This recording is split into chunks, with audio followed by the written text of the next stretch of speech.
We have completed qualifying. Now here are the matchups for round one. Bigfoot, the fast qualifier, against Snakebite, Micro Machine, and Black Stallion.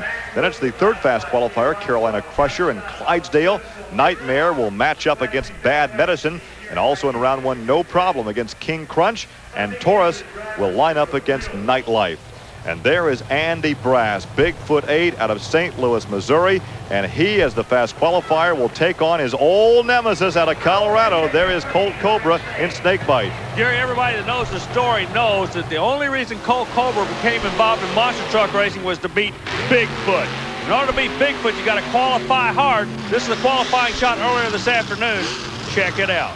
He's headed right for the TV compound. Watch the people scatter over there. I don't know what it is. We must have a magnet over in that television compound. We attract these monster trucks. Called a monster magnet.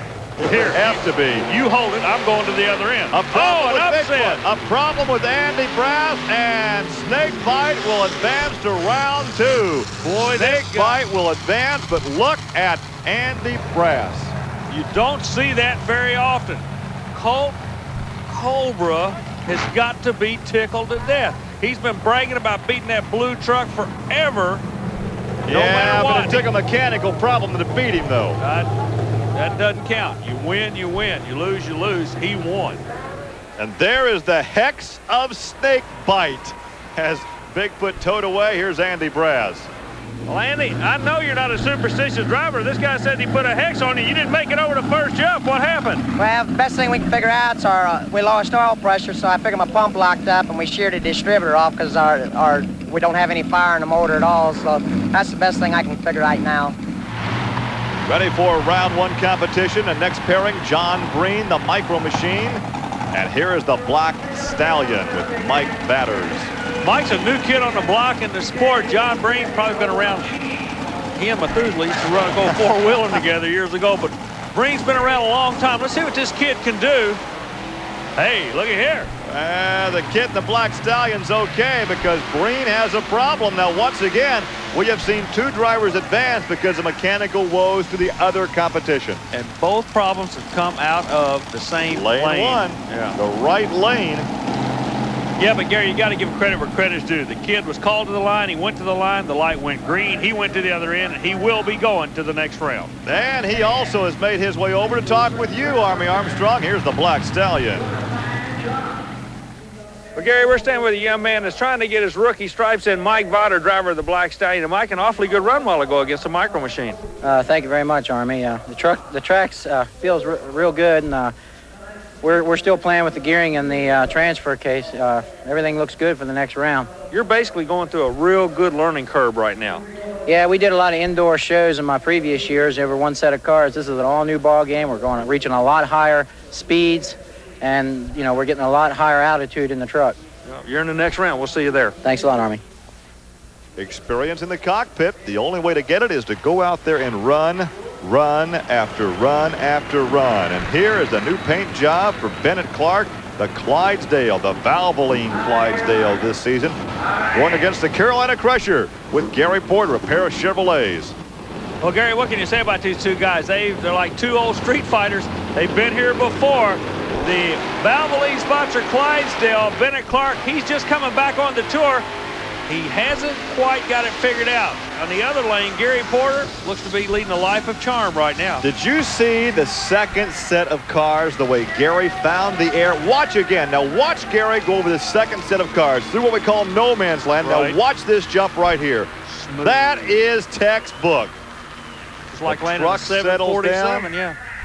That was an impressive ride by Gary Porter. Now we take a look at Steve Hess out of Columbia City, Indiana, in the GMC called Nightmare. And there is Bad Medicine Don Van Loo from Jefferson City, Missouri. Now Van Loo, one of the Chrysler horse-powered vehicles, he can run with anybody, and this should be a real good race. The reason it should be a good race is both of them are the older style trucks. You should see a lot of bounce. See that? The front end's coming up. Nightmare was smooth over the second set of cars, though, and the GMC takes the victory. Boy, Hess has teamed up with GMC. If they had class racing, he would be first in class in the sport. That's not the case, though, Gary. The fans show their appreciation here in Canfield, Ohio, up near Youngstown, as we take a look again in the right side lane. Here comes your GMC. Hess will take the victory. I think you're going to be seeing in the future a lot more trucks like Van Loo's. They're going to start building them lower to the ground to get them to hug Mother Nature, to hug that earth.